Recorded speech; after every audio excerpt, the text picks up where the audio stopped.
This is the Surly Grognards for April 24th, 2017, and this is Peter Bowman, and as always, I'm joined by my good friend and co-host Eric Carlson, but tonight we have a special guest. The British are coming! Run! Gav's here. Oh, shit. Hello. It's going to be stale bread on watercress sandwiches forever. That sounds awesome. See, this is what happens when you let British people cook. There's good British food. We don't need flavor, Yes, we just need the good Indian. density. No, there's good British food that's not imported. Not a lot of it, but it exists. Okay, there's some everything stuff. that isn't boiled gets fried, and everything is better fried. Well, that's more Scotland.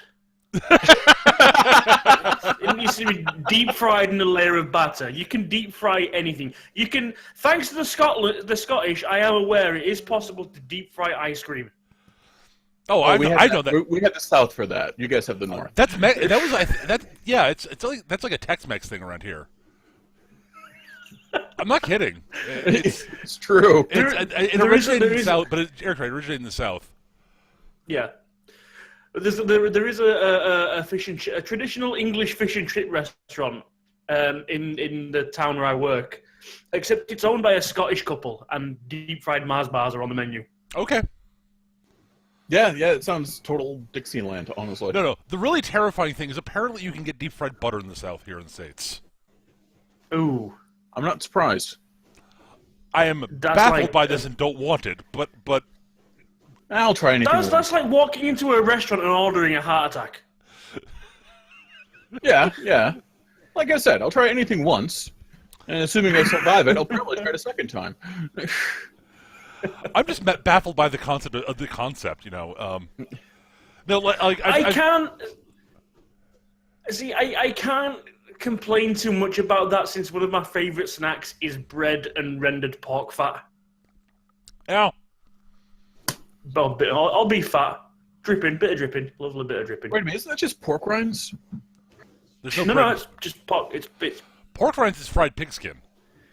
That's true. Yeah. Okay. Dripping is literally that. It's what drips off of your pork roast. Which you don't deep fry. You mix with vodka. Oh, you spread it on bread. Done. At any rate. Yes, so we've gotten a little distracted from the usual gaming topics and talked about food. What a surprise! I'm here. We're railroaded. Gav, Eric and I get distracted from the gaming on our own. We don't need your help for that. That said, I love talking food, but that's not what we're doing today. At any rate, to start things off with, I do want to take a little time to talk about what's been going on gaming-wise with a lot of us.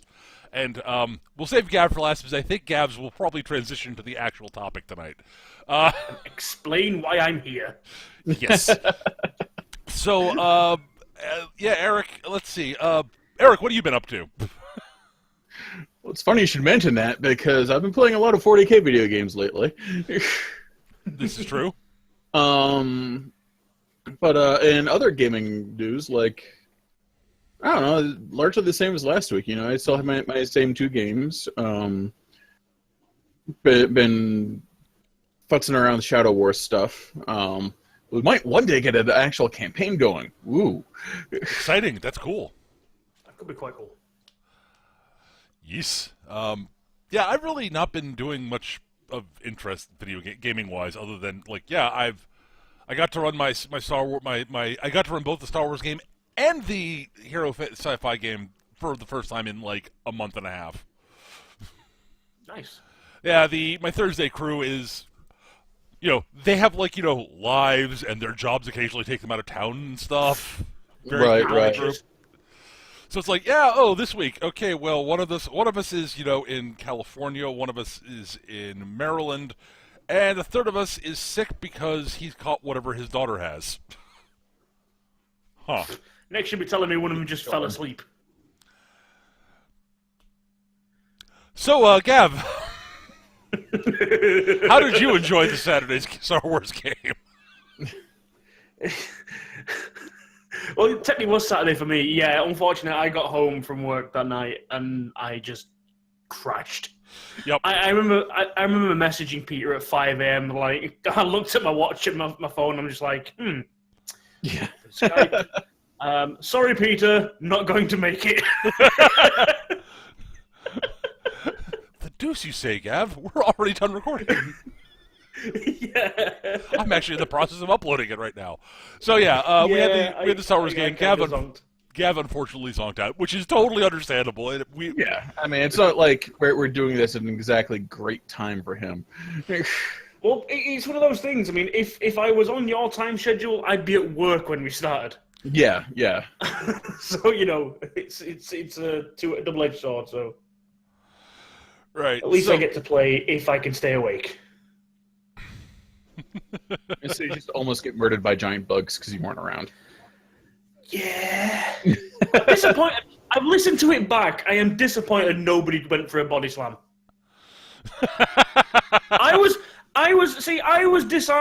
Jox was disarmed for a good portion of that fight, and no one thought, screw the gun, I've got 4 arms.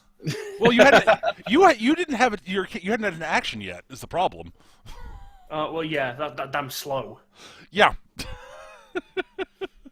Next time, put it this way: strength 8 with 4 arms, rapid fire Gatling punches. Consecutive normal punch. There's nothing normal about Jox's punches. Yeah, you sort of walk towards the enemy and windmill them a bit and hope they hit. With your, non-existent martial arts score. Yeah, it's a valid tactic. Got a good reach. At any rate, so yeah, that's sort of what... Yeah, I've other than that, I've not really been up to much of anything. So, Gav, other than not being awake for Star Wars, what have you been up to gaming-wise? Gaming-wise, not a whole lot. Hobby-wise and everything else, I've continued to build my Gundams as usual. I've finally expanded my Gundam Wing collection with the Wing Zero prototype model. Cool. Which is fucking yes. One thing, there's some of the Gundam kits that you've seen are very busy. Right. And over-design and a bit too much. But the ones from Gundam Wing, for some reason, are just really sharp. Like just straight lines, straight edges, and just a little bit flashy, but not too much, not too busy. I like the kits. Gaming-wise, a little bit of X-Wing. There's a new expansion on the way out, Wave 11, with some fancy things. The TIE Aggressor, which is the first TIE model with a turret on it, which is fucking interesting. I heard that from Star Wars Galaxies. Yeah. I hated that thing. It had an ass gun.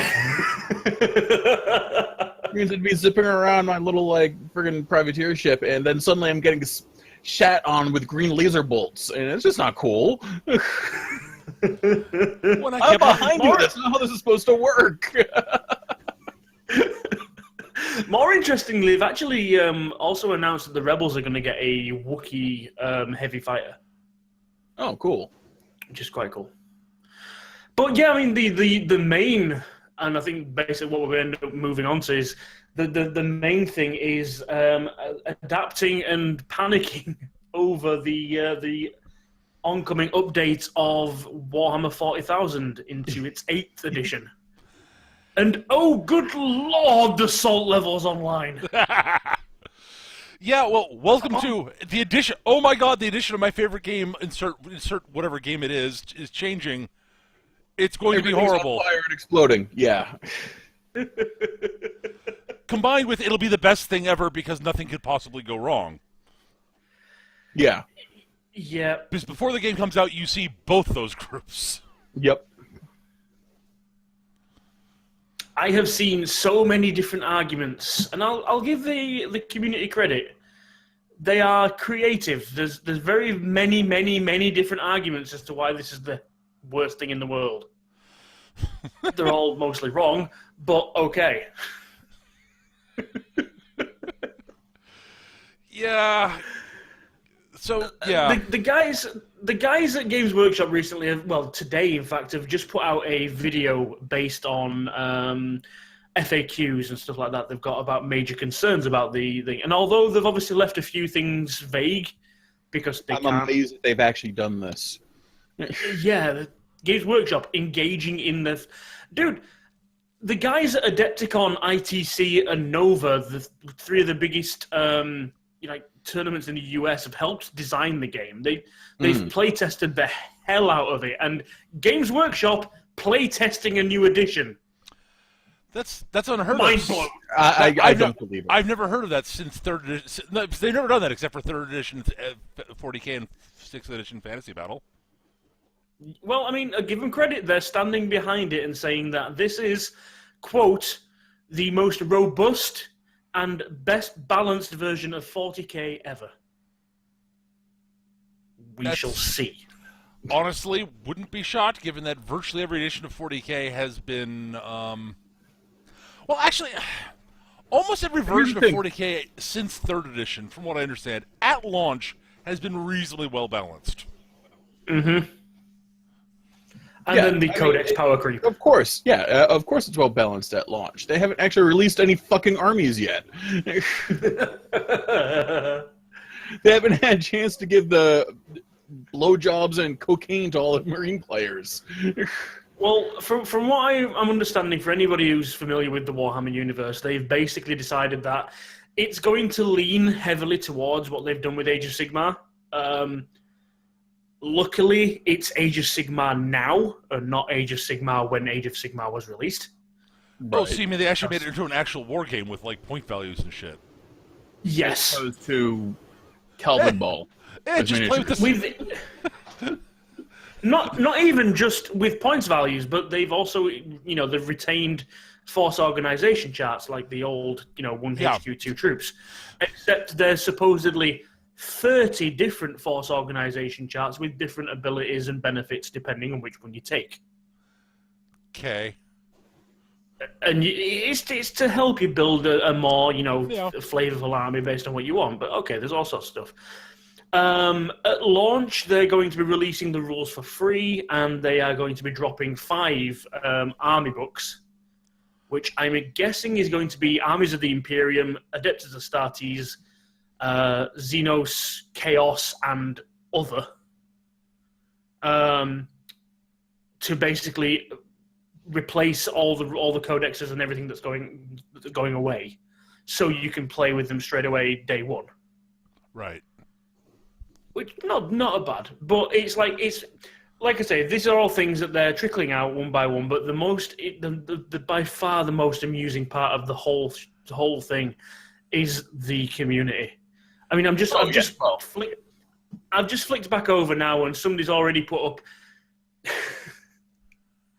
This is the kind of thing they've done. They've announced that they're bringing in a system where nothing is going to be useless. So any unit can hurt any unit. It might happen once in a fucking ice age.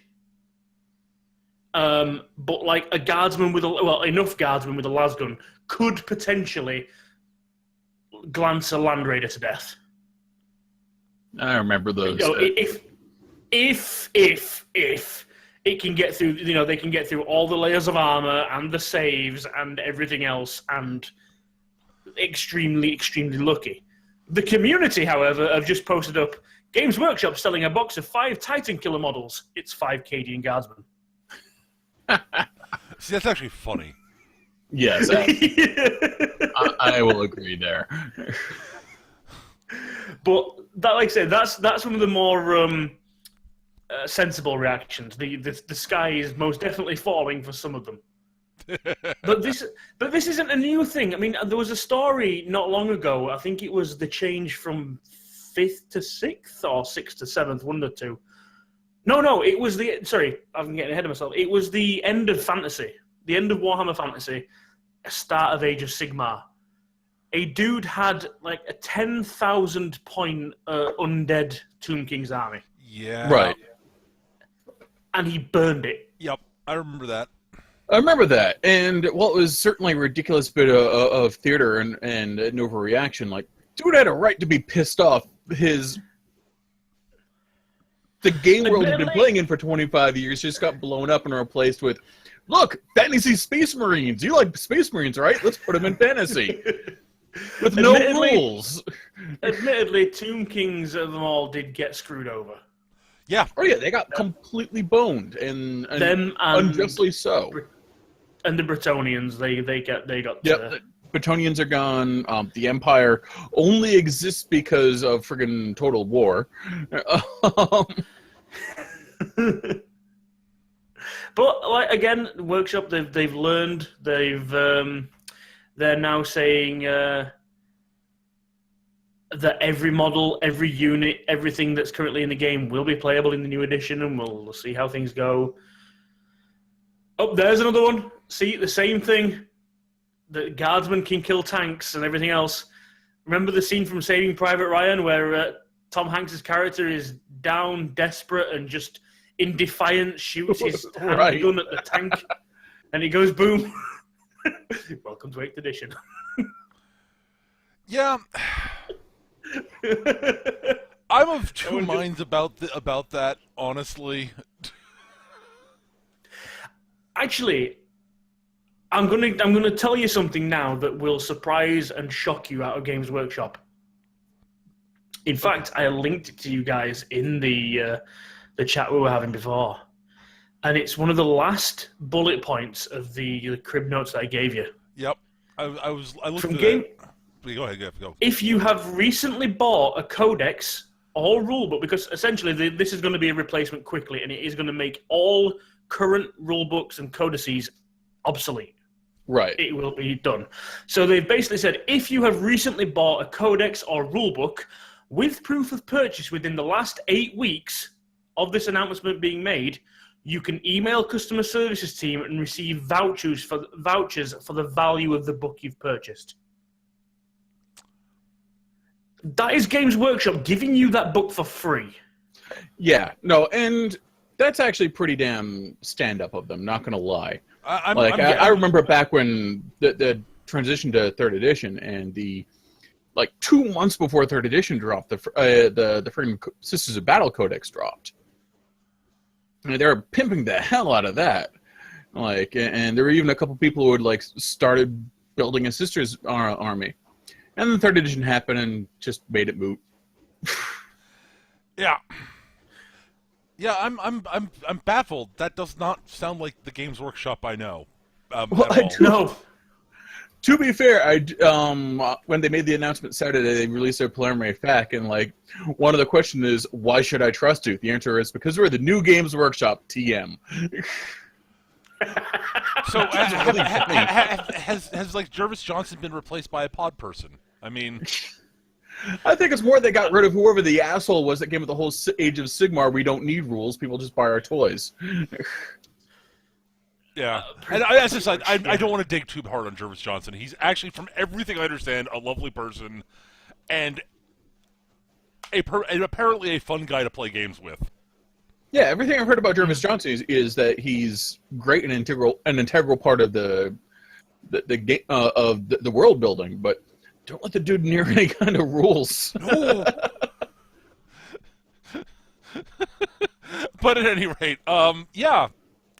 But yeah, needless to say, there's, as Gav's pointed out, there's a lot of gloom and doom about the new edition, and to be fair, given Games Workshop's history, not entirely unjustified. Not at all unjustified. No. But having said that, it's also absolutely not unique to Games Workshop. Oh, God, no. No, not at all. The difference is with Games Workshop, it's such a massive investment in shit that just doesn't matter anymore. Yeah. When they do that. I've been mentioning it to you guys for a couple of days now. It's like, I reached a point with my army collecting where I stopped just buying everything for the sake of shiny models because I couldn't afford to do that, and B, I had nowhere to put them all. So right. I started buying and building specific armies based on specific points values and playing from there. And at least from 3rd edition, well, not 3rd edition, sorry, from 4th edition through till 6th, there's been bleed through from the codexes. So I like I said, when I first started, I was playing Space Wolves, and the codex was a 3rd edition codex all the way through until they got an update in 5th. I played the entirety of 4th edition with an out-of-date codex, and the orcs were the same. They had an old book, but the rules and the system was compatible. So all the way through 3rd through to 6th, it's been a compatible game system. This is the first time now in about 20 years where they've just said, nope, complete restart. And honestly, the game's needed it. Jesus Christ, you're right. It's been about 20 years. Yeah. Oh, God. I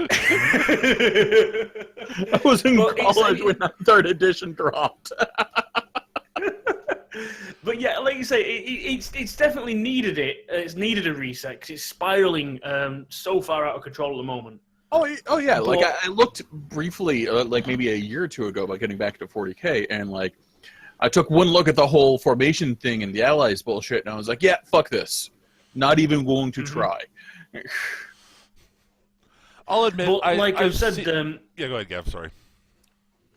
So I was just going to finish my point. It's needed the update, but basically for a lot of the fans at the moment, especially the ones that are so the vocal type that are on Facebook these days, and all the spiky bits and the Warhammer 40K groups and all that sort of stuff. Those guys, this is the first time they've been told, nope, all your stuff doesn't count. We're starting again. Yep. And they're kind of upset. A little bit. Kinda. I mean, look at what happened last time they did that. They blew up the world and made it so that your Tomb King's army no longer exists. I will give them something with fantasy. A lot of people preferred the game, but to be fair, devil's advocate hat on. From a business side of things, it wasn't doing great, and it needed the switch for fantasy was done to save it, basically. Oh, they didn't save it; they killed it. Well, they killed it dead and replaced it with a shuddering, lurching parody of what it was. And I've only recently started to get it back to a position where it could be considered a game, as opposed to masturbating with all your models. Yeah, well, that's something they've learned at least. This change, at the very least, sounds much more like this is trying to rebalance the game. This isn't something they needed to do with 40K. It was selling fine, but they've done it more of a refresh. Yeah. Yeah. And no, I'll agree. 40K, like, seriously, I'm an old vet, and I looked at the current edition of 40K and said, nope, I'm not even trying. Can you imagine, like, being some kid who, like, heard about this game and then looked at this friggin' giant Frankensteinian mess of a rule system? Yeah. It's like, no. Yeah. It's like I was saying, I think I play about as straight Space Wars as you can. If there's all these armies with, I'll play this from this book, this from this book, this from this book, this from this book, this, and make a huge Death Star of like 5 different chapters and Imperial Guard and this and other. I play Space Wars. That's it. Just one chapter, Space Wars. I need 4 books to play my army. Yeah. Base Space Wolf book, the Champions of Fenris expansion they brought out, then the Curse of the Wolfen expansion they brought out, and then because I've added one in, I've got an Inquisitor as well that I need. I need the Inquisitor PDF book, for him. Yeah. Meanwhile, all I want to do is play fucking Speed Freaks. No, you're not allowed to play Speed Freaks. Well, what about this whole formation thing? There are no Speed Freak formations. You've got a formation for like the lost like Dark Angels Fallen, of which there are like 3 guys, and you have an entire formation for them. But what about the Speed Freaks? Well, they don't wear power armor. No Speed Freaks. Remember, Eric, Games Workshop hates you specifically. They really do. Yes. They really, really do. They hate me specifically, but I told them to fuck off about a long time ago, so they've given up with me. It's like, we're doing something to spite you, Peter. Fuck you, go away. Yeah. I mean, I'll be honest with you. I mean, this is Games Workshop went and laid out the exact perfect bait after several tries for me, and that was fucking Shadow War. Yep. Yes, and then they pulled the football away. Very briefly. You managed to grab a different football, but the one you were trying to kick was pulled out from underneath. Oh no! I caught the football they were trying to trick. I punched the fuck out of that little Peanuts cartoon. Oh, good grief. I didn't try to kick the football. I dived on top of it and said, fuck you, and hissed as I retreated back into the corner. I'm just saying you grabbed the football from you grabbed a different football, not the one you didn't order it from them directly. You bought it from your friendly local game store. It was the same football for all intents and purposes. I just went, I know what you're trying to do. I went over to the football rack, took it, and glared at them as I walked away. You do realize everyone listening now thinks we're doing a sports podcast.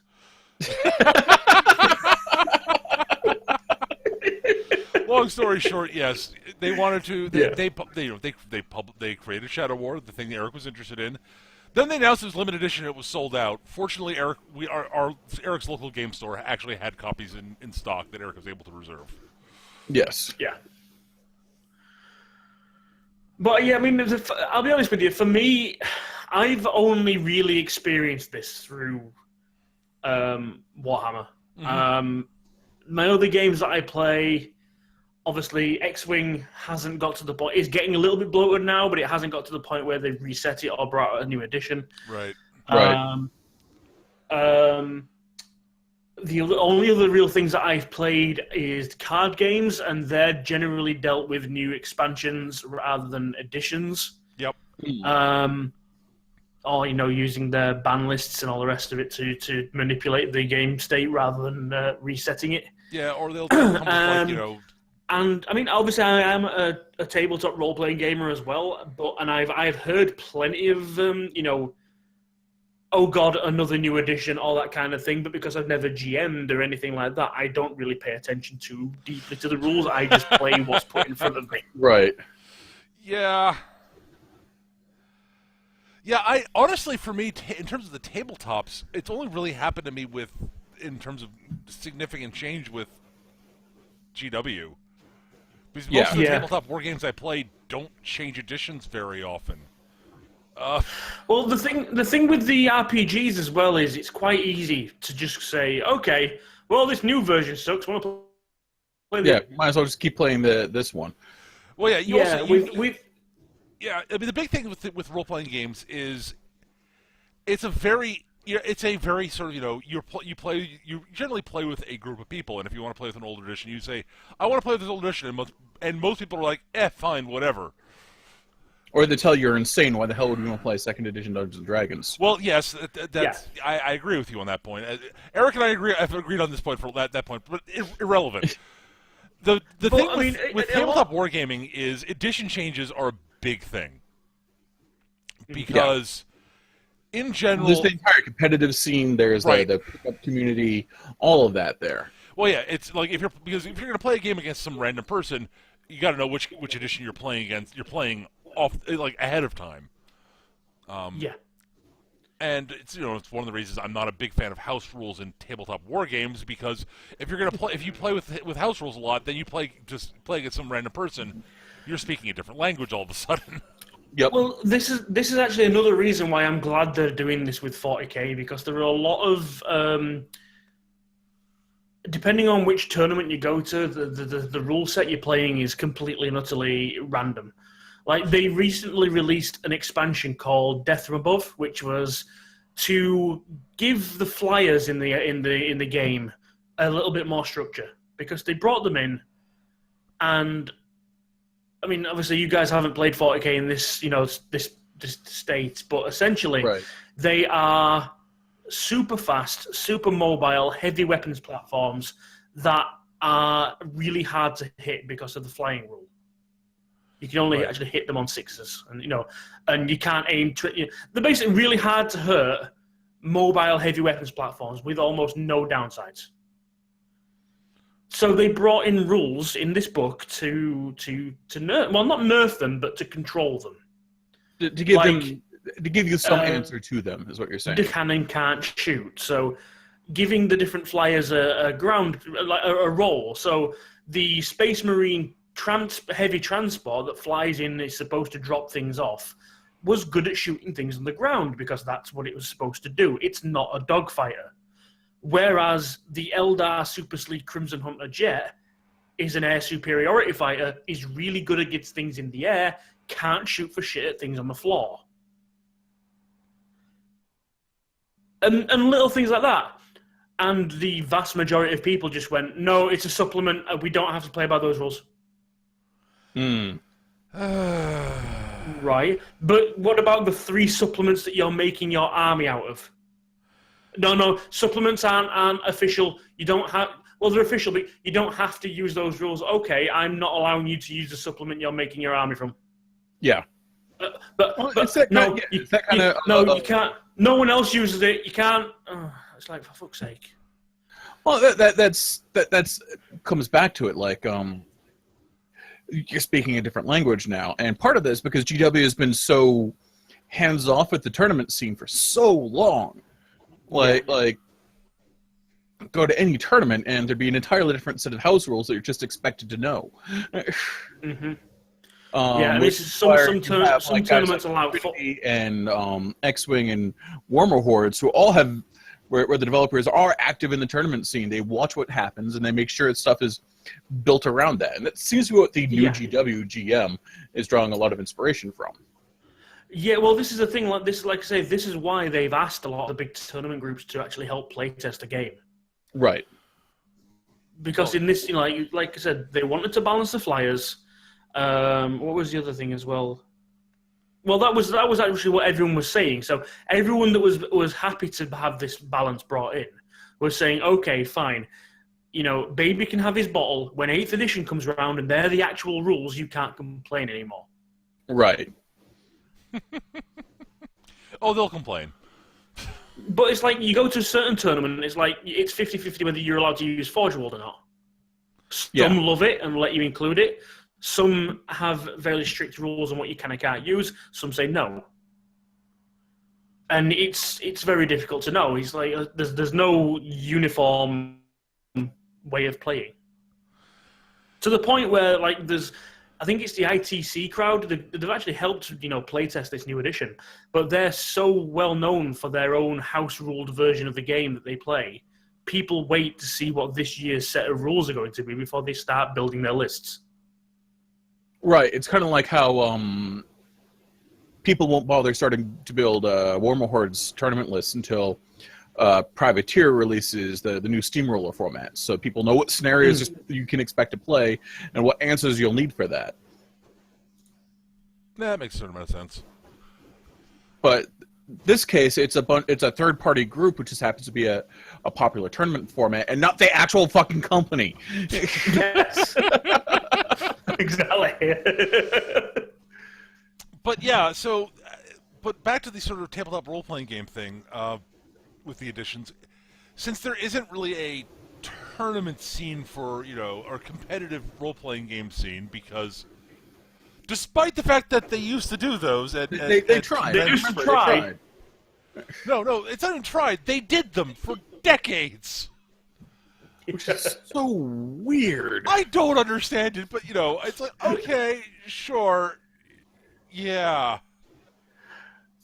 But I mean, this is one thing, Peter, and I don't know, not to inflate your ego or anything, God forbid. But this is actually why I enjoy working under doing games under yourself, because especially with this, the going back to the Star Wars game that we're in on the Fridays now. I remember the one of the parts of that conversation was okay. I want to do a Star Wars story. What system would be best for it? Right. So it's like, fuck the game. I don't care what the setting of the game is. Here's my game. Here's my story. I just need a skeleton to graft it onto. Right.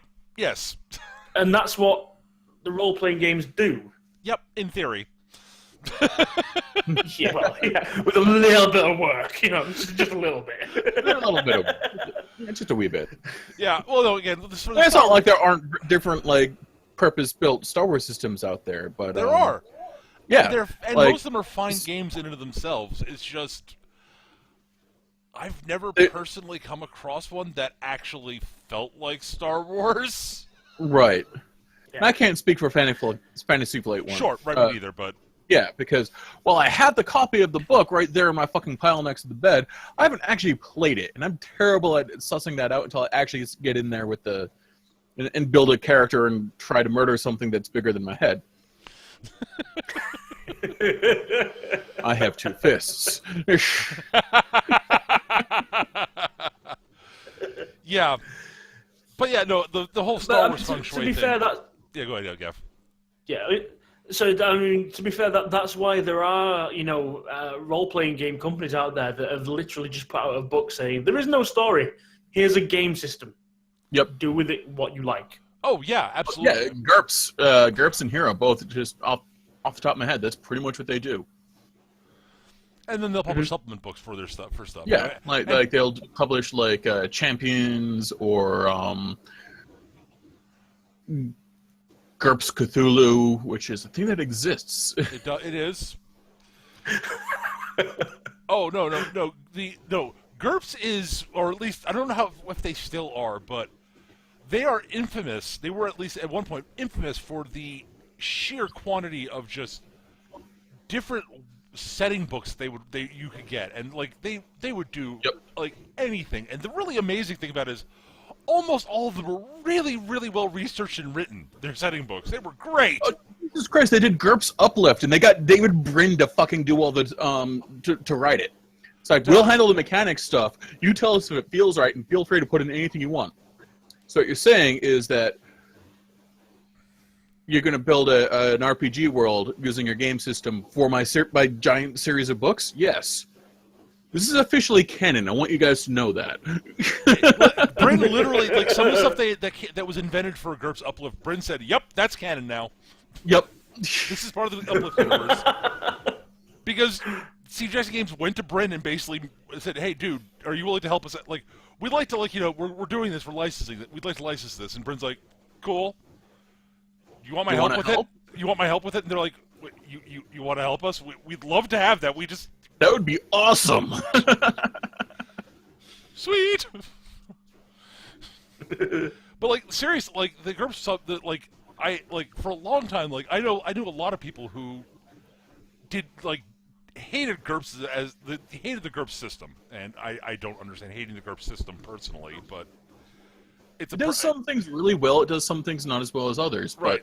But I've always found it to be a perfectly valid system, personally. It's a perfectly okay system. There are things it doesn't do well, but at any rate, even the people I knew who did dislike GURPS as a system, like, they would buy the GURPS setting books just because they were that fucking well researched and written. Yep. They're like, okay, I want to run a game in this setting. I'll buy the GURPS book, that way I don't have to, because they've done all the research for me. Yeah. I can now read a 160-page book and get everything I need. But at any rate, so the whole edition sort of change thing, for a lot of RPGs, changing editions doesn't change a lot. It's usually sort of gradual, incremental changes. Like, that's what's happened. Which is part of the reason why there was such a kerfuffle over 4th Ed Dungeons & Dragons. It was a massive paradigm shift. Yeah. I remember there was a lot of fuss over that one. Yeah. But I was getting to that. But But, like, sort of hero system, you go from the original champ, because it started originally as champions. You start from the original champions to champions 2nd to champions 3rd to champions 4th edition, which is where hero system became its own thing. That was where they actually published the hero system book. To hero 5th, and this big sort of just slow, just sort of gradual change in things, and things being refined and improved and better documented and better balanced. And even 6th edition, which makes some major changes, the basic core of hero system hasn't changed. Yeah. This has been true with GURPS. It's been true with a lot of game systems. This has never been true with Dungeons and Dragons. Yeah. Well, that's not entirely true. The second is basically just incorporating all the shit they published in Dragon for First Ed. And Unearthed Arcana also. Yep. So, and then third and 3.5, we'll call them the same, happen and made some pretty drastic changes. 3. No, I will say this: the differences between second edition and third edition are as stark as the differences between late third and fourth edition. Yeah. Note I said late third. Yeah. Because they were already introducing some of the power concepts and encounter powers and shit like that into late third edition supplements before they came out, when fourth edition came out. They were already starting to do that. So and I will say this, like I remember there was, when fourth edition came out, there was let's say there was a lot of lively debate about it. It was not dubbed the Edition Wars for nothing. There were a lot of third edition players who were convinced fourth edition was, an abomination. And it wasn't Dungeons and Dragons, and it was a terrible thing, and it wasn't a role-playing game, and blah, blah, blah, blah, blah, and you couldn't role-play in it, and blah, blah, blah. But literally the arguments, there were arguments that, it's just a combat system, you can't role-play in 4th edition, it disincentivizes role-playing, the powers, it's them making it into a tabletop MMO, they sell all these, it's all this video gamey crap, blah, blah, blah, and they were saying all of this stuff about 4th edition, which, not most of it wasn't entirely accurate. Yes, they drew some ideas from MMOs who, took a lot of their ideas. In turn, had borrowed stuff from them. Yeah. Yeah.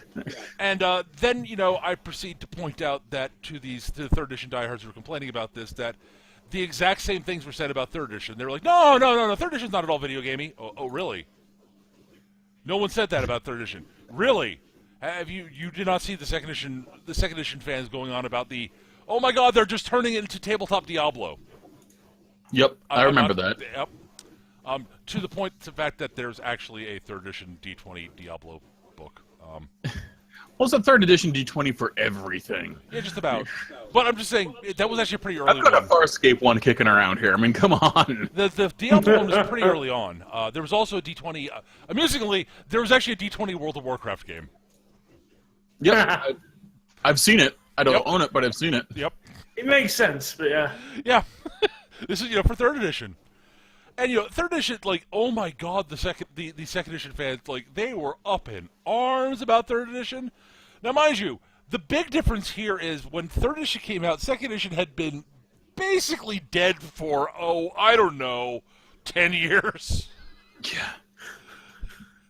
It had been a long, this is after Wizards bought TSR.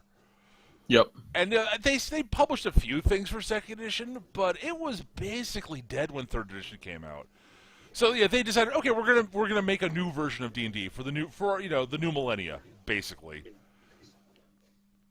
It was earlier than that, but whatever. Right. It was like 90. I want to say it was like late 90s. I want to say it was like 98. I want to say 98. Maybe it was 96. I don't want to say. I could look it up, but that's like Yeah, it's working trouble and bullshit. And it's not that important. So they made a new edition, and not everybody liked it. And people were up it was it's not my D&D. They. Yeah, I remember hearing that shit, and I was like, but I haven't played 2nd Ed in years because I hate 2nd Ed because now I played these other games. I was playing Shadowrun and Cyberpunk 2020 and God help me, Palladium. And why would you do that, Eric? I was trying everything at the time, and I just sort of stumbled into a Palladium game. Okay, fair enough. It's like what we were saying earlier, though. It's that mentality. It seems even weirder when you think about it with role-playing gamers, because, like you said, the old one hasn't gone away. Yeah. It's just here's a new one. And people still play 2nd edition. Hell, I played in a 2nd edition campaign not all that long ago, a couple years ago. Yeah. Hell, that's been the argument, again, going back to Warhammer, that was the argument that some smart-ass came up with. It's like, it happened with Age of Sigmar, and we're getting the exact same stuff now about how, oh, my codex is going to be completely irrelevant. And somebody posted up a picture of Games Workshop's new and exciting way to use your codex. It's just basically lit on fire. And the other, there's people are just like saying, just because there's a new one and they don't work in the new setting, your books haven't gone away. Yeah, I'm you actually still have the seriously rules considering and the models. Yeah, I'm actually seriously considering picking up a Gene Stealer Cult Codex just for the flavor. Sure. Yeah, well, that's the thing. Games Workshop are now basically promoting it and saying that, yes, okay, the codex is going to be... the rules in the codex are going to be obsolete, but it's still a book full of background and, and as long as they don't and lore. And as long as they don't pull an Age of Sigmar and literally detonate the 40k universe... Yeah. They've said they haven't. They've exploded the Eye of Terror, so the Maelstrom... By exploded, I mean it got bigger. It got much bigger, yeah. And it's basically Imperium versus Chaos is the focus of this edition, but there's obviously still Xenos about. Which has kind of always been the focus, but still makes me go, grr, what about my boys? Yeah. I hate you, Eric. Didn't you know that? They've basically said, look, we're not exploding the universe, but, it's been... What is it? It's the 41st millennium. So it's been 4999 now for the last fucking 20 years. Yeah. Yeah. So we're going to move on the story. We've got Rowboat Girly Man's back. Yeah, we've got Rowboat Girly Man. We've got Magnus Sniper and Magnus, right. The Eldar finally got that fucking God of the Dead stitched together. Yeah, Aeneid is now around. We're getting towards the end time, so to speak, as the story would have it believed. So they're pushing the story on, but they're not detonating the universe. It's just they're ending the status quo that the game's been in the quagmire in progress, which actually is appropriate when you consider the Imperium in this story, in this setting. But it's like, okay, we're kicking the story on a little bit. I know you're used to it. I know we don't like change, but we're going to change some things and we're going to try something new and we'll see how it goes. Well, personally, I'm sort of the opinion that 40k works best as a setting and not as a story, but at the same time, every story needs to move on. Sure. At the same time, I'm like, okay, I'm far enough removed from 40k at this point. Sure, I'll sit back and watch what happens. Just so long as we don't end up with, orc biker boys, fighting alongside Tau Crisis suits, while Dark Eldar Homunculus keeps the Carnifex stitched together. Oh, wait, we already had that with the fucking ally system. So... Well, no. I'll again play devil's advocate. I'll bite on that one. It's that never happened because Tyranids weren't able to ally with anyone. Because fuck Tyranid players. Okay, fair enough.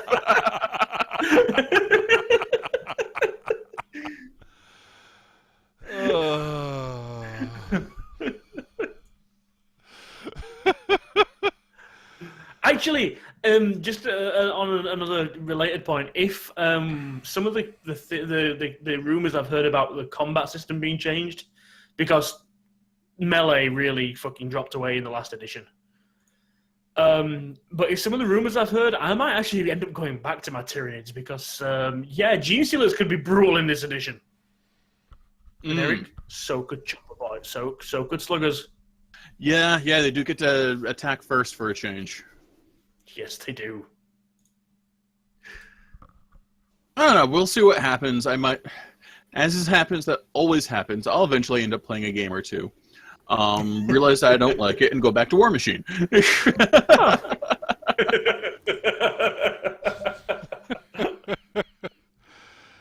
Yeah.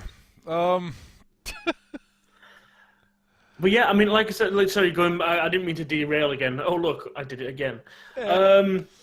Going back to that mentality with the role-playing games especially seems a little bit more, if anything, more weird. Yeah. Because it's literally, this is another option of your game. Your old stuff isn't going away. Right. I mean, with Games Workshop stuff, if your only option is to play in a Games Workshop store, you are not allowed to play the old edition. You play the new game because then you're helping to market the new game when people come in and look at you playing it. Yeah. They won't let you play something they don't sell anymore. I will admit the concept of a Games Workshop store is one of those things that still hurts my brain. It's like, really? A Games Workshop store there? Oh, okay, sure. I know they exist. It's just one of those. And I honestly, my gut feeling is eventually stores like the Games Workshop stores will probably end up being like pretty much the only brick and mortar gaming stores. Yeah. Eventually, because the internet is basically shopping online has done a large number on the local friendly game store, and understandably so.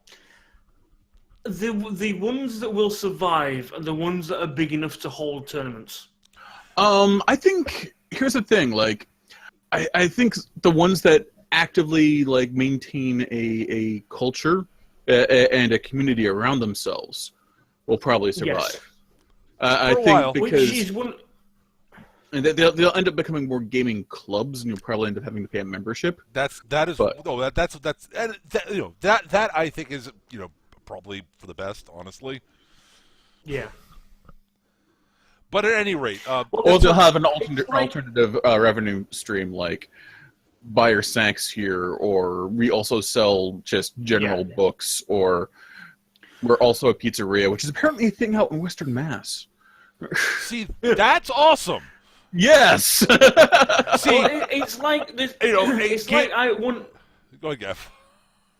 Sorry, go ahead. No, go on. Finish.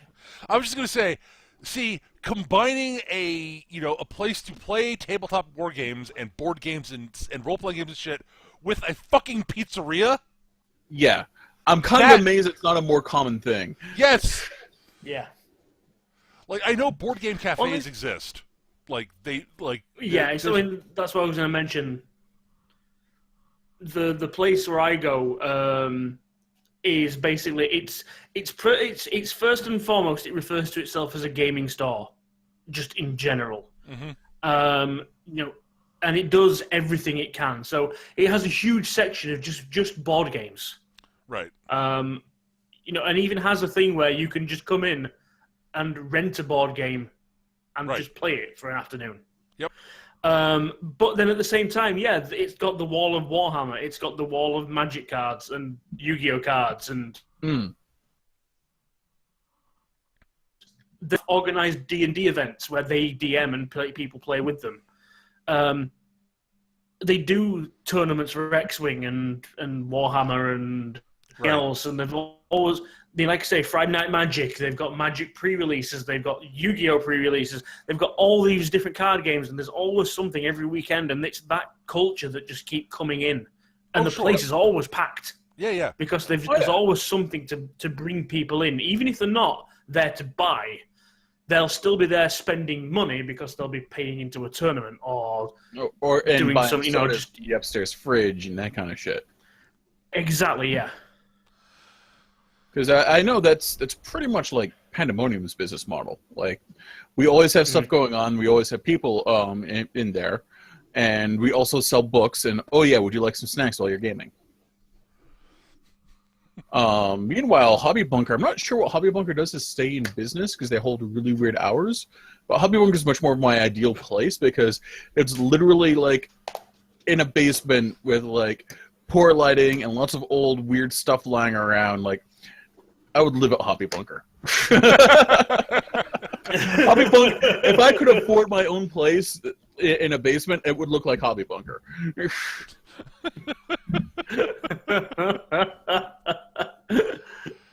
Oh my god! But yeah, so why is there a bear head on the wall? Like, it looked cool. It guards our GW stuff. Where's our mannequin wearing Roman Lorica with a javelin? Well, what else are we going to have guard our historical wargaming stuff? All right, sure.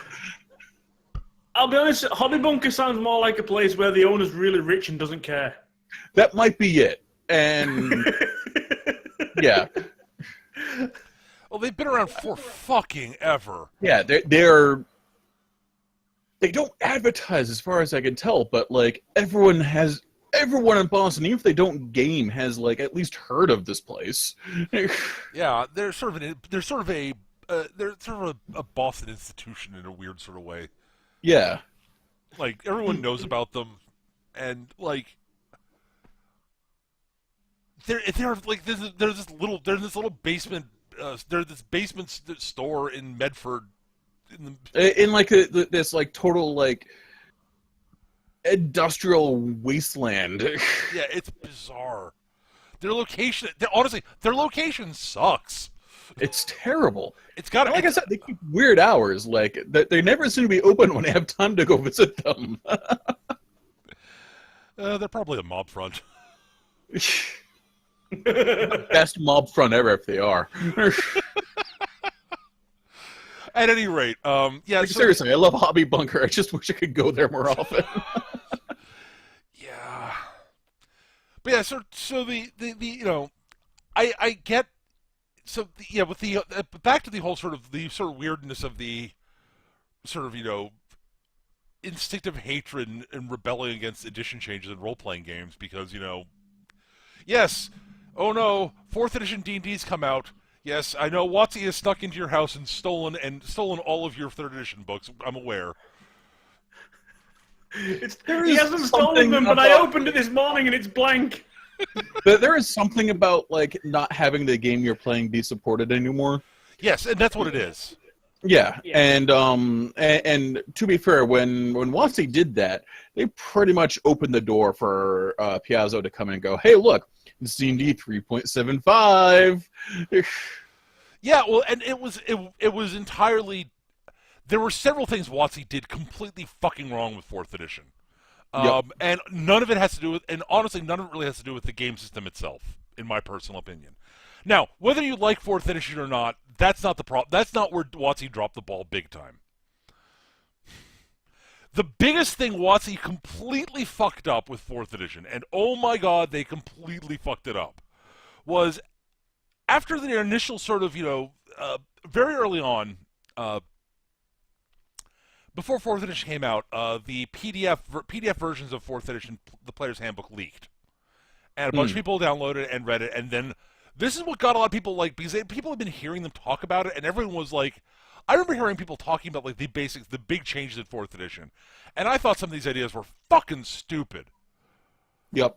Like, you know, like, the power system in general, and, like, the at-will powers, I was like, this sounds really fucking stupid. And, like, you know, it's I like remember being devil's advocate for that, being like, no, I can see that working, especially for wizards, because how dumb is it I need to memorize like a dozen different versions of fucking Magic Missile? Because I always hated that system. And yes, I know it's about preparing and doing the ritual beforehand and all of that shit. It's fucking stupid. Eric, I will say this. I will say this just ahead off. You know, just. It's a case of, but that's how it's always been done. Right. And how dare they change the way magic works? Despite they changed the way magic works. God, they changed the way magic works. I always hated the way magic worked in freaking Dungeons and Dragons. But at any rate, never ever liked it. Irrelevant. That was not the. So, but they published. People saw that. People read through the Player's Handbook and said, "Wait, this actually seems like it could be kind of fun. Let's actually give it a shot." And the 4th Ed Player's Handbook sold like hotcakes. The problem is, WotC at this point said, "Wait a minute, somebody at WotC, I don't know who," and so like the designers of the game mentioned it like on a podcast, like they were talking about this, like, yeah, the Elite PDF has actually been a huge marketing tool for us, it turns out, and it's got a lot of people really interested in the Player's Handbook. And then WotC basically decided, someone at WotC, probably someone from Hasbro, saw, wait, PDF leaked, bad, therefore no PDF versions of any of the role-playing books ever again. There will only be hard copies. You cannot buy the PDFs of the rules anymore. Yep. Well, that they yanked the open game license. Like, here's our game set. Have fun. That was a huge boon for 3.5, honestly. Actually, the OGL was a nightmare for them, actually. from a legal standpoint. Yeah. The OGL is basically what it ended up it was both a blessing and a curse. I totally get not wanting to use the OGL, do the OGL again. It actually hurt them from a business standpoint in a lot of ways. It basically meant that anything if they wanted to use D20 as a core for anything other than D&D or something they had actively a setting they'd actively licensed, they were fucked. Really? Yeah, seriously, none of the only products that D20 D&D did fine for them. The Star Wars game did fine for them. Name one other D20 setting thing that actually that WotC could have made money from. Honestly, I don't know, but I know I played about half of them. Yeah, none of them were published by WotC. Okay. Not a one. None of the ones that you played were published by WotC. WotC did not make a dime off of any of them. Huh, okay. So it's WotC's yeah, we want to do a sci-fi setting. Oh, well, there are about 8 billion different sci-fi settings out there, I guess. Well, we've got the Star Wars license, but any other sci-fi we can't compete. They tried to, they published D20 Modern, that didn't sell. Because Green Ronin Games already published something reasonably equivalent. They tried to do their own... I remember I played some D20 Modern. And I was like, yeah. But Green Ronin had published something else that was sort of similar. They wanted to do... There was... I forget which... I forget what set they were using for their spy setting. But right before they released it, they were able to release theirs, Green Ronin released Spycraft. And just blew them out of the water with it.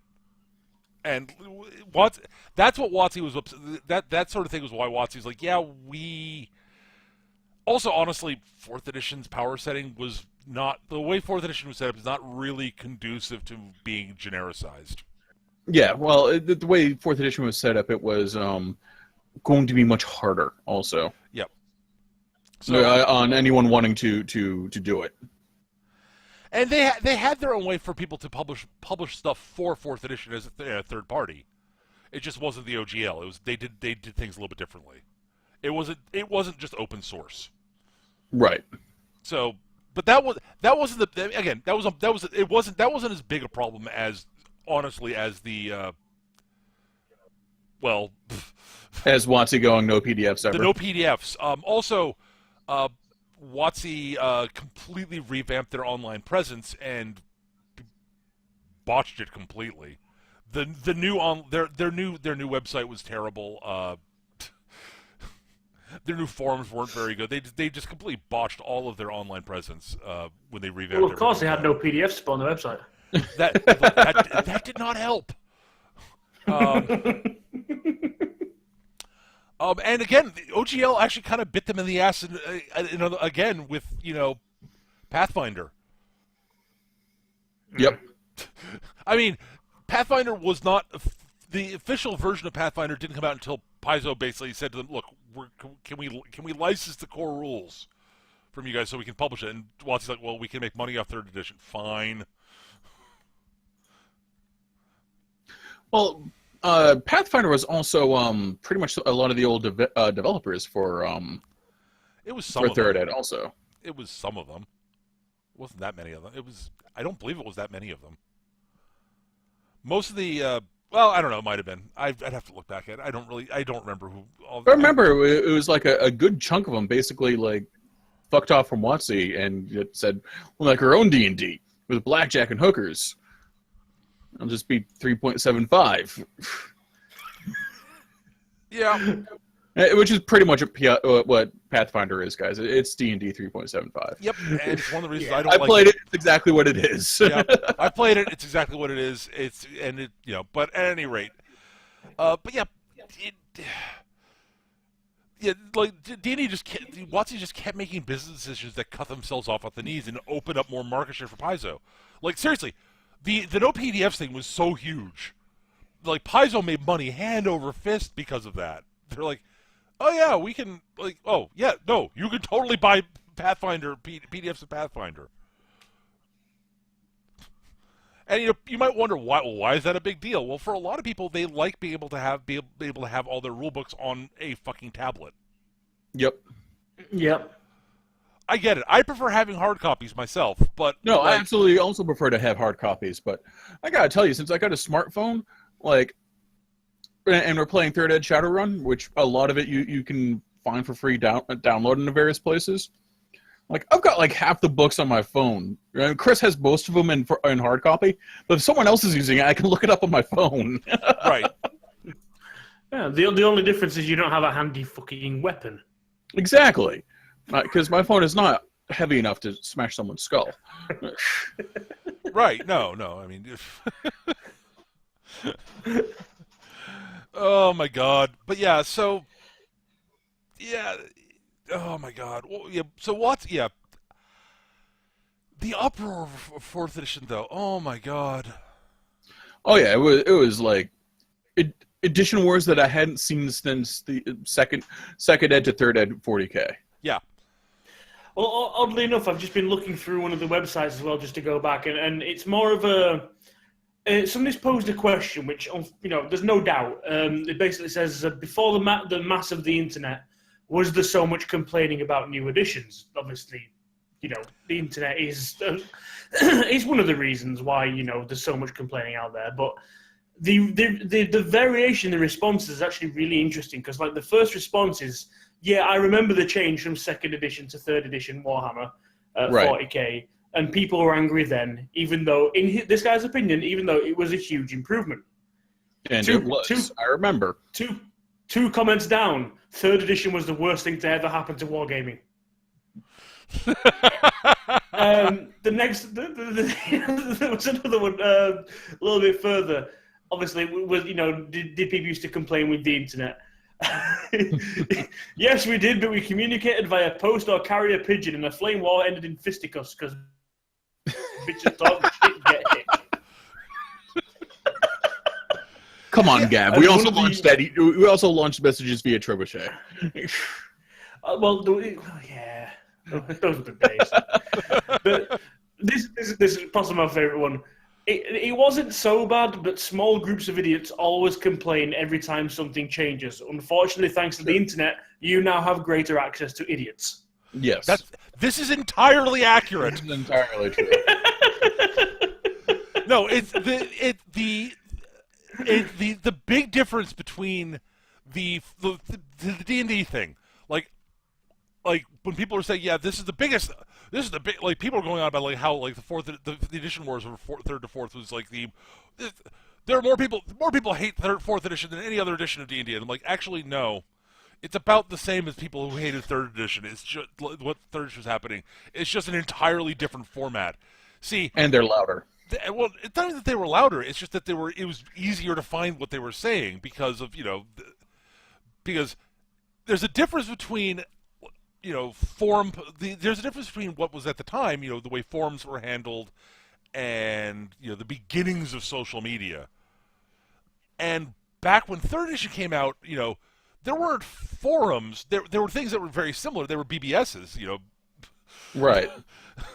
there were bulletin board systems, that were like that, but access to the internet wasn't as pervasive. Ubiquitous. It wasn't as, constant and instant. Yeah. The big thing is it wasn't as instant. The difference between having a dial-up access to the internet and bulletin boards and cable / broadband access and forums, or God help me now, Reddit,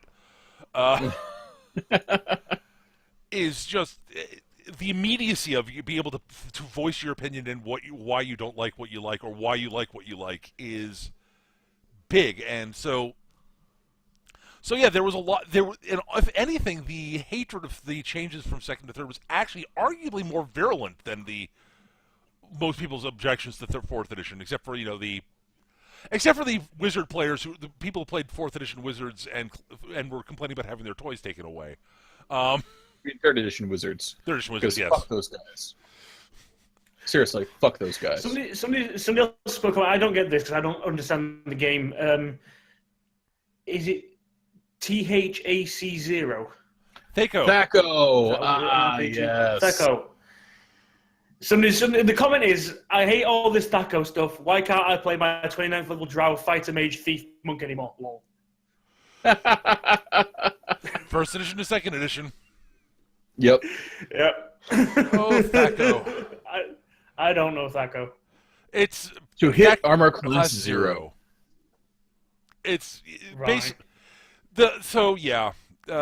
Oh my God, the number of changes between. Oh God. But at any rate, every edition of every game, when there's a change, the really weird thing is, as I said, the biggest sort of complaints about edition changes, I've seen it's most in war games and D&D. Honestly. Yeah. Like most other RPGs, when they change editions, people are generally cautiously optimistic. Yeah. And I'm generally cautiously optimistic with edition changes in general, because I have rarely had a bad edition change. 40K being the exception. Right. Like I've generally enjoyed the new edition, the same or in some cases more than the old one. Still haven't tried 5th Ed D&D, which has been largely a smooth transition from 4th to 5th.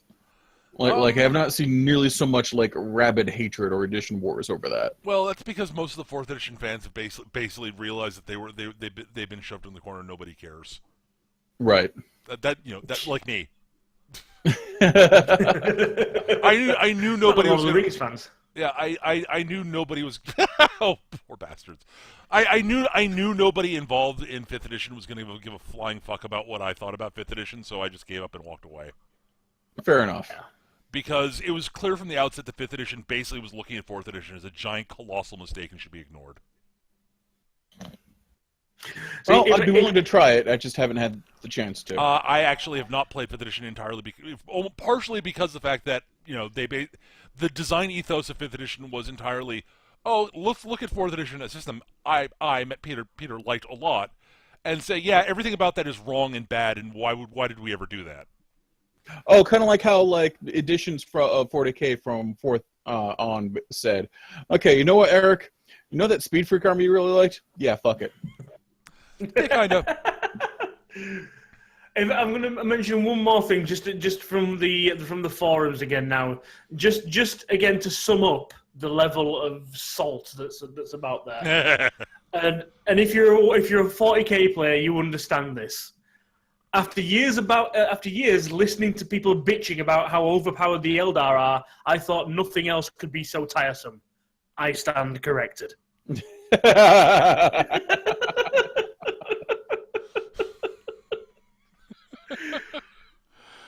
Oh my God! Yeah, oh, dear.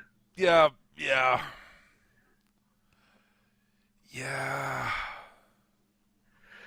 Oh, see, fuck's sake! If you could spell right, I could take you seriously. The first guy responding to the FAQ, and there it goes. Warhammer 40K 8th edition teasers. Bye-bye to your printed codex and your paided money. Paided money. You paided money. P-A-I-D-E-D. Dude, Speed Freak Army has been viable for like 4 editions. It feels like the 2nd to 3rd change. Think folks will keep playing for 7th edition. If you're old enough to know the fucking 7th to 3rd change and you're still playing 40K to this day, shut the fuck up. Guess what, dude?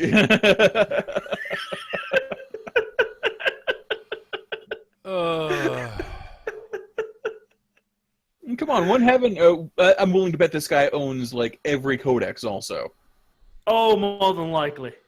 Probably several copies of each. Because I haven't played 40K like in 4 editions. I still have every fucking Orc codex. Because I keep on hoping my Speed Freaks will become viable. To be fair, there's only been like 4 of them. Yeah, because Games Workshop is stupid. It went 2nd edition, 5th edition. No, 2nd edition, 3rd edition, 6th, 7th. Yep. Orcs kind of got missed out in the middle for a while. Well, they got treated better than the Wood Elves. As a Wood Elf player, yes. Fuck the Wood Elves. Fuck those cheesy little bastards. You guys can keep using that 4th edition codex up until 8th. Yeah, I'm gonna say I was playing that in like 6th edition fantasy. Yep. I was playing the older Wood Elf book, which was great when it first came out, and not so much anymore. Yeah. There's a book that's like 20 years old that they kept on making you use. Them, the Orcs, and the Dark Eldar. Oh, the poor Dark Eldar. I never played Dark Eldar, and even I was happy when they finally got a new book. I was like, well done. My roommate Good was for all you. over the Dark Eldar. Like, the minute they dropped in 3rd ed, he was all over them. And poor Roach and his Dark Eldar.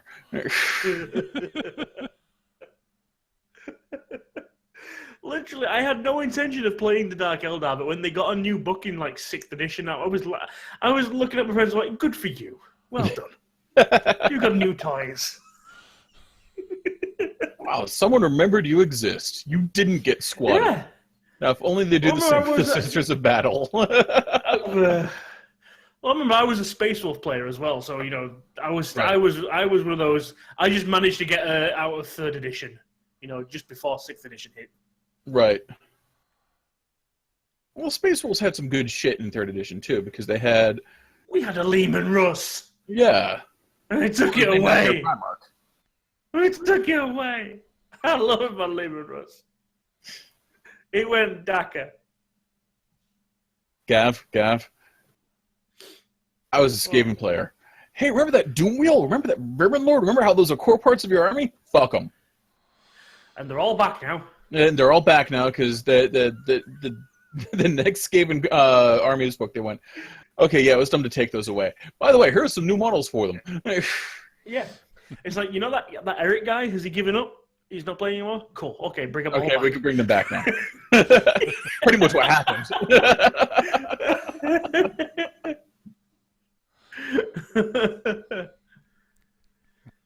Oh, dear. All right, we should probably wrap things up here.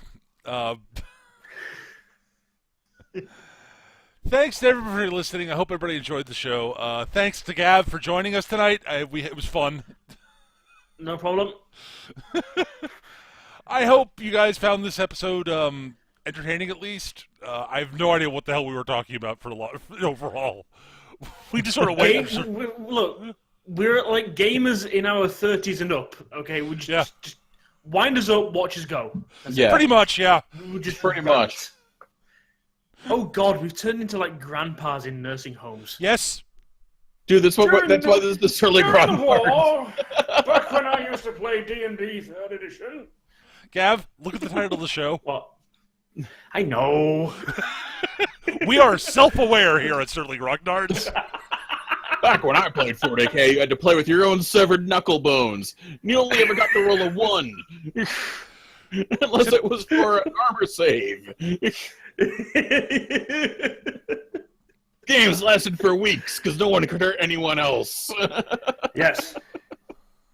And you had to walk uphill to the gaming store, both ways. It was an entire strategy towards starving your opponent out until he died of hunger on the other side of the table. Or drowning him in counters. That's not entirely inaccurate. That's not inaccurate. For some older war games, not entirely inaccurate. Also, remember to have at least one metal dice with you because that's how you settle a draw. Yes. If you couldn't beat someone to death with your dreadnought, then you weren't using it right. Yes. I remember the old metal dreadnought. Oh God, yeah. My old Beyond the Fell-Handed's the old metal one. He's a brick. Yep. Anyways, normally we save time at the end of each episode for viewer questions. We've run a bit long, and I think we're all a bit too punchy to actually do. Yeah, we're a bit loopy. I warned them this was the case, at least with me. Yeah. So we'll try to get to viewer questions if we have them next time. But if you do have questions, we love answering them. Please send them to us. Our email address is surlygrognards@yahoo.com, surlygrognards@yahoo.com. Or you can hit us up on just by posting comment in the YouTube section there. We keep an eye on that stuff. If you've got feedback for us, ways we can make the show better, constructive criticism, all that jazz, we love getting that. Please send it to us. Please, please, please. Yeah. Additionally, if you've got show topic suggestions, God, we love those. We have several that we've got in the bank, but we want more. We would have done one today if it hadn't been the fact that I kind of forgot that we were going to be recording the podcast today until Eric said about 7:10 that, hey, Peter, are we doing show today? I'm like, right, it's Monday. I was no condition to actually organize anything. So, yeah. And I was in the chat with them just ranting about 8th edition, so we did this. Yes. So yeah, we'll get to topics. Well, we've got some topics we're planning on doing, but we'll have to cross that bridge when we get to them. But we love getting those. Please send them to us. It makes things less random and full of bullshit. No, it doesn't. Shut up, Gav. I can pretend. But we love your show topic suggestions. That way we actually have topics ahead of time, and we get to talk about things you guys want to hear us talk about. So, anyways, that's going to do it for this week. We record the show not every, but most Monday nights at 7 p.m. Eastern here on hitbox.tv/mecha-gm. Thank you guys for listening, as I said, and that's going to do it for this week. So, thanks for listening, everybody. Any last words, guys?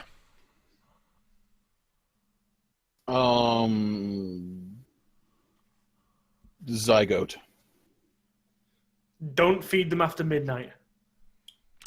Keep on playing Zygotes games. typically can't eat. They haven't developed mouths yet. Keep on playing games, people. Take care, everybody.